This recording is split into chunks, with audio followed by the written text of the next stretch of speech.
Alright, so here's a tool that I made, ball joint removal tool. I just got stuck in a job where I ended up shearing off a lug nut when I was taking my wheel off doing a different job, and to get to it I had to take off the steering knuckle. So I wasn't planning on doing that. I did not have a ball joint separator. So I just had what I had in my garage and decided to make one. So I've got a couple door hinges here, one on the top, one on the bottom. I just used the holes that were already there and widened them out a little bit with a drill bit. I found these two, I think they're 6-inch bolts, and the corresponding nuts. I had just enough nuts, and then I have a split washer here. I'll explain that in just a second. I also put washers on here thinking they were important, but they weren't, but I wasn't about to take it apart and take them off of there. The key is here we're trying to push outwards. So what I did then was I took a piece of wood and notched out. I just used a chisel and notched out 2 spots for these square bolts that I had, or nuts that I had lying around, and then what happens is, as you turn this head, as long as this nut can't spin, then what ends up happening is you end up lengthening or shortening that bolt.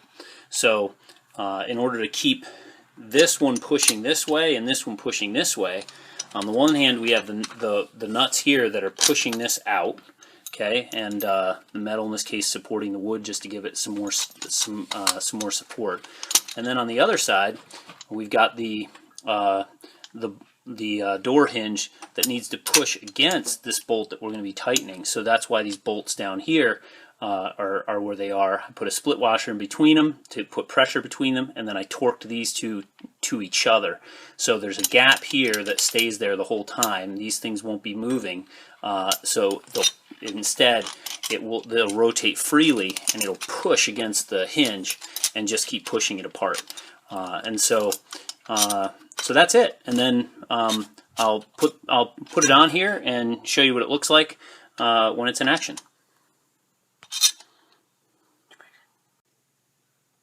Okay, let me just show you how it works now. So I got the bracket here between the control arm and the spindle here, the drive spindle, and then we've got, I've already started tensioning it up, but I put it on when it was loose, obviously. And then I just have 2 ratchets here, each one with a 14mm head on it. That's the size that I'm using here. Nothing special about that. And then I have them set to loosen so that they're driving it apart as they crank, and then I just crank them both at the same time, try to keep them even. And you can see down here that the ball joint is lowering, and pretty soon it'll be low enough I can slip it on the knuckle and put it back on. So I'm putting this one on at this point. So there you go.